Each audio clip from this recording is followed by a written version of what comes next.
ഭാരതത്തിലെ പ്രധാനമായ വൈഷ്ണവ ക്ഷേത്രങ്ങളിൽ ഒന്നാണ് പുരി ജഗന്നാഥ ക്ഷേത്രം. ഇവിടുത്തെ പ്രധാന പ്രതിഷ്ഠ ശ്രീകൃഷ്ണൻ്റെതാണ്. അടുത്തായി ബലരാമന്റെയും സുഭദ്രയുടെയും പ്രതിഷ്ഠ കൂടിയുണ്ട്. ഭഗവാൻ കൃഷ്ണന്റെ ഗോകുലത്തിൽ നിന്നും മധുരയിലേക്കുള്ള യാത്രയെ ഓർമ്മിപ്പിക്കുന്ന ചടങ്ങായ രഥോത്സവം പ്രസിദ്ധമാണ്. ധാരാളം നിഗൂഢതകൾ നിറഞ്ഞ ക്ഷേത്രമാണിത്. ക്ഷേത്ര ഗോപുരത്തിന് മുകളിലായി സ്ഥാപിച്ചിരിക്കുന്ന കൊടി കാറ്റിന് എതിർദിശയിലാണ് പറക്കുന്നത്. ഇതിന് ശാസ്ത്രീയമായ വിശദീകരണം ഇതുവരെ സാധിച്ചിട്ടില്ല.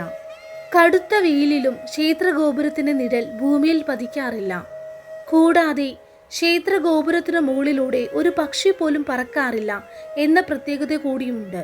7 കലങ്ങൾ ഒന്നിനു മീതെ ഒന്നായി വെച്ചാണ് ഭക്ഷണം പാകം ചെയ്യുന്നത്.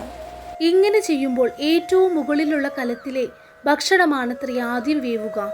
അകത്ത് പ്രവേശിക്കാത്ത കടലിരുമ്പലും ഒരു പ്രത്യേകതയാണ്.